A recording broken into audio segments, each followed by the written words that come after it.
just by my pure appearance, looks, that I'm a little bit exotic, maybe Southern Europe, you know. By the time I entered the job market, we had a lot of foreigners in Germany from Southern Europe, maybe from Turkey or Portugal or wherever, Southern Europe. So they always asked me, oh, you're so tanned and stuff, and they maybe thought I lie in the sun, or I don't know, or it's because I'm from Southern Europe.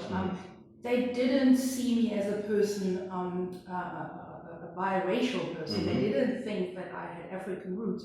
But I obviously shared those stories very quickly when I, you know, when I made friends at work, or, you know, because it's something I'm really proud of. And I think it's more my behavior that was different.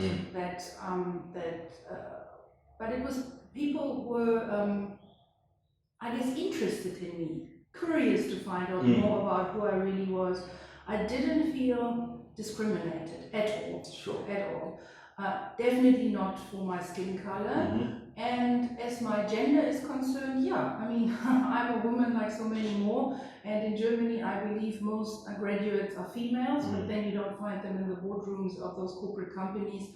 And that is a problem, you know, and that is a problem which has to be rectified, you know. And I employed, first of all, I learned my career, was working on my own as a subject matter expert in the airline industry in revenue accounting. Later on, I had staff responsibility with British Airways. I had like 4 or 5 staff members. And obviously, I'm always intrigued by people from different backgrounds. You know, that was something instilled in me. I don't know, That from being the person from a different background in your previous businesses. Yeah, my first employee there was a Korean young woman.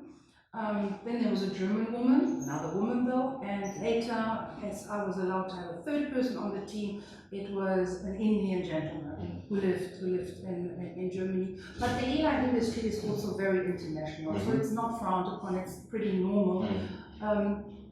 But later then, when I had like 15 staff to supervise, I always supported women, knowing that they at one point in time wanted to have children. I think one thing that adds to the discrimination of women is the fact that eventually they want to have children, and employers find it difficult because they lose them for a period of time, or they lose them altogether. So although it's politically absolutely not allowed to even ask the question in an interview situation, for example, but you can guess if a person is like in her mid-20s, just engaged, going to get married, and you want to fast track that woman, that it will happen sooner or later, hopefully, if she wants to, that she becomes a mother.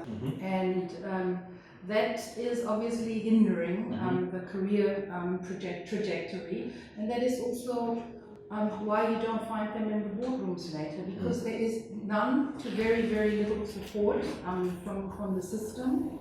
At least I can speak for Germany, although it seems such an advanced country. In that respect, I think there's very little support in terms of kindergarten. It's a German word that's used internationally, but actually really to find a place, a spot for your child is quite difficult. And maybe you get a place where you can have your child play with other children in the morning hours, you have to fetch the child by midday. I mean, who can perform a job within 4 hours? Yes. I mean, and that's very critical. You don't have the support systems in the families anymore because everybody's moved to other urban places, so there's no grandmother or mother that can look after your child. I think the people, the educators that look after children in kindergarten are highly underpaid.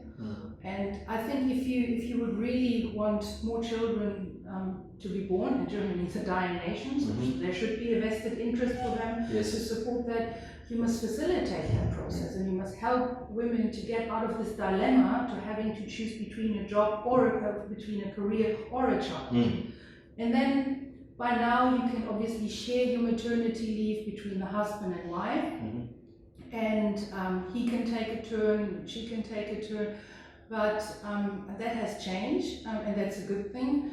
But ultimately, two people decide to get a child if they are together, and in most cases, it's an expectation of the female to stay at home.